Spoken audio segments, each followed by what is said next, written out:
18 महीनों की कसमकस के बाद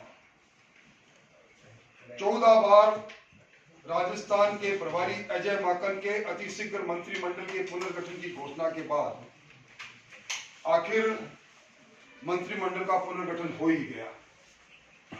और मंत्रिमंडल के पुनर्गठन के साथ मुख्यमंत्री जी ने उन सब लोगों को जिनको 34 दिन तक 5 सितारा होटल में रहकर ये प्रलोभन दिया था कि उन्हें लाल बत्ती की गाड़ी दी जाएगी, मंत्री और मंत्री की सुविधा दी जाएगी, अपने उस कस्मे वादे को पूरा करने के लिए राज्य की जब से विधानसभा गठित हुई है पहली बार सरकार में 6 सलाहकारों की अवैधानिक नियुक्ति भी कर डाली। खबर तो यहां तक है कि अभी कुछ लोगों को प्रलोभन दिया गया है कि उन्हें संसदीय सचिव नियुक्त किया जाएगा। हमने पहले भी कहा था कि इस बार मंत्रिमंडल का पुनर्गठन मुख्यमंत्री जी की जो सुविधा है, मुख्यमंत्री जी के रास्ते को और कठिन बनाएगा। यह इस बात से सिद्ध हो गया कि वरिष्ठ विधायक जो 6 बार के विधायक है डॉक्टर दयाराम परमार ने लिखकर ये पूछा कि इन्हें वो अर्हताएं बताई जाए, क्वालिफिकेशन बताई जाए जिनके आधार पर मंत्री परिषद पर किसी मान्य सदस्य को लिया जाता है। यानी पूरे मंत्री परिषद के गठन पर उन्होंने एक सवालिया निशान लगा दिया। जोरीलाल मीणा के तेवर हो, चाहे सोफिया जुबैर के तेवर हो, चाहे खिलाड़ीलाल जी के तेवर हो बैरवा के, और चाहे रामकेश जी जिन्हें अभी अभी सलाहकार के तौर पर मुख्यमंत्री जी ने नियुक्त किया है, उनका सीधा पूर्व मुख्यमंत्री और कांग्रेस के बड़े नेता सचिन पायलट पर व्यक्तिगत प्रहार हो। पहली बार सलाहकार शब्द का उपयोग मुख्यमंत्री जी ने असंतोष के लिए उन लोगों को जिनसे उन्होंने वादा किया था, उस वादे के अनुसार उन्हें सरकारी खजाने से गाड़ी घोड़ा और सारे संसाधन देने के लिए किया है। आज तक किसी भी सलाह के लिए सलाहकार नियुक्त किया जाता है तो वो विशेषज्ञ होता है, उसके पास किसी निश्चित क्षेत्र का ज्ञान होता है।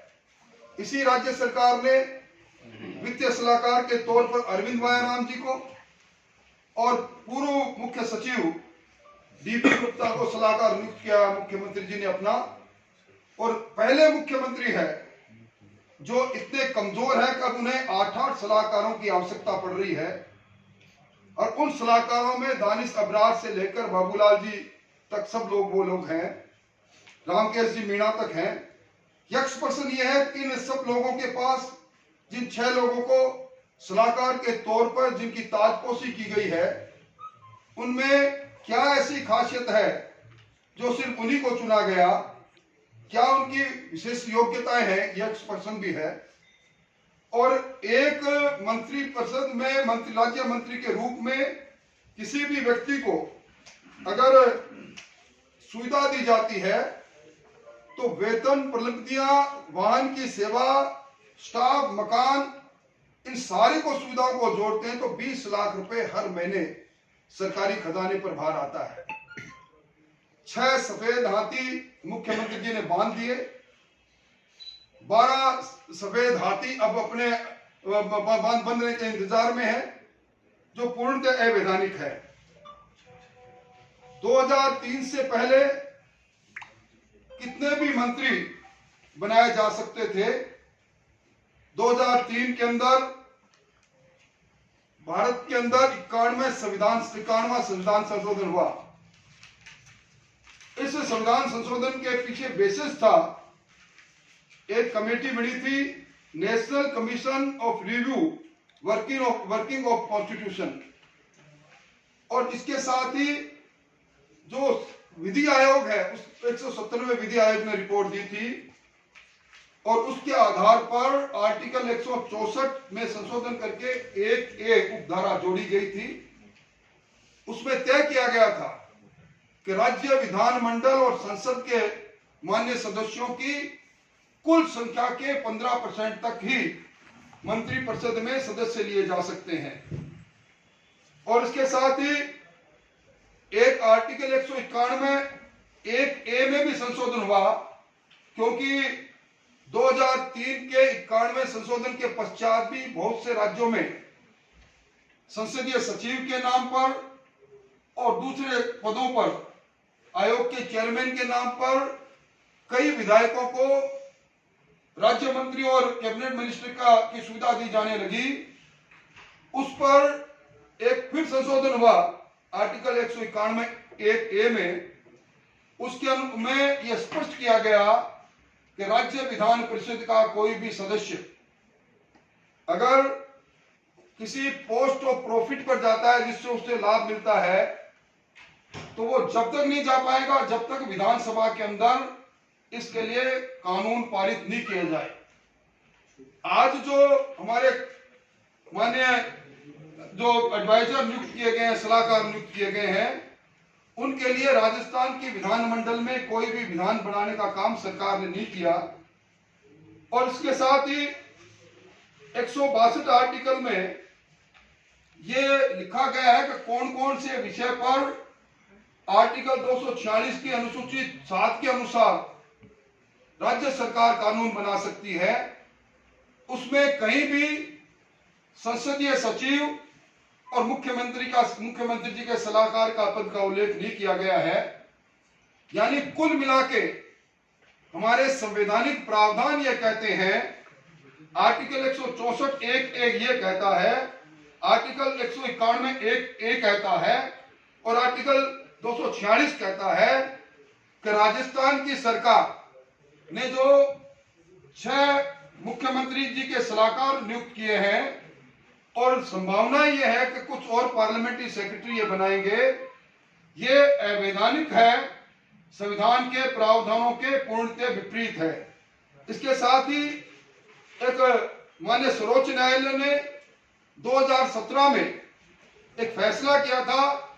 असम सरकार में पार्लियामेंट्री सेक्रेटरी बनाए गए थे, तब उन्होंने साफ ये कहा था कि राजनीतिक संस्थात्मक पद संविधान द्वारा पूर्ण पहले स्पष्ट किए जा चुके हैं। मतलब राजनीतिक रूप से शासन चलाने के लिए मंत्री, राज्य मंत्री का उल्लेख पहले किया गया है। इसमें संसदीय सचिव का कहीं उल्लेख नहीं किया गया, इसमें मुख्यमंत्री जी के सलाहकार का कहीं उल्लेख नहीं किया गया। इसलिए इनको इन पदों पर पद स्थापित नहीं किया जा सकता। ये मैं नहीं कह रहा, ये सर्वोच्च न्यायालय का निर्णय कह रहा है। और उसी सर्वोच्च न्यायालय के निर्णय के आधार पर अलग अलग न्यायालयों ने निर्णय दिए और वो सारे निर्णय जो माननीय उच्च न्यायालय सिक्किम ने दिया, माननीय उच्च न्यायालय हैदराबाद ने दिया, माननीय उच्च न्यायालय बॉम्बे ने दिया, माननीय उच्च न्यायालय हिमाचल प्रदेश ने दिया। इन्होंने इन सारे प्रदेशों में जब सरकार ने संसदीय सचिव नियुक्त किए थे और अन्य लाभों पर जब निर्वाचित विधायकों को मनोनीत किया था, तब उनको सबको न केवल अयोग्य घोषित किया गया, बल्कि ये भी कहा कि इन्होंने वेतन प्रलिप्तियों के रूप में जो भी राशि ये ले रहे हैं उसको जब्त की जाए और उनसे राशि वापस ली जाए। कुल मिला के ये सारे बातें ये कह रही है कि मुख्यमंत्री जी जो अपने संभावित विद्रोह को, असंतोष को दबाने के लिए जो रेवड़ियां बांटने के रूप में जिन्होंने सलाहकार, मुख्यमंत्री सलाहकार बनाए और संसदीय सचिव बनाने के लिए आश्वस्त कर रखा है, मुख्यमंत्री जी ने 34 दिनों के अंदर लगभग 3 दर्जन से ज्यादा जो निर्दलीय विधायक और बसपा से आए हुए विधायक सहित अपने असंतुष्ट विधायकों को अलग अलग समय पर अलग अलग बुलाकर ये आश्वस्त किया था कि उनकी सरकार अगर बच जाएगी तो वो सबको सरकार में भागीदारिता के रूप में लाल बत्ती की गाड़ी से लेकर वो सारी सुख सुविधा देंगे। आज हालात ये है कि आज इस प्रकार की रेवड़ी बांटने का काम उन्होंने प्रारंभ कर दिया। आज हर व्यक्ति, हर विधायक अपने आप में मिनी मुख्यमंत्री बना हुआ है और इसी कारण से भ्रष्टाचार का तांडव आज सरकार पर है।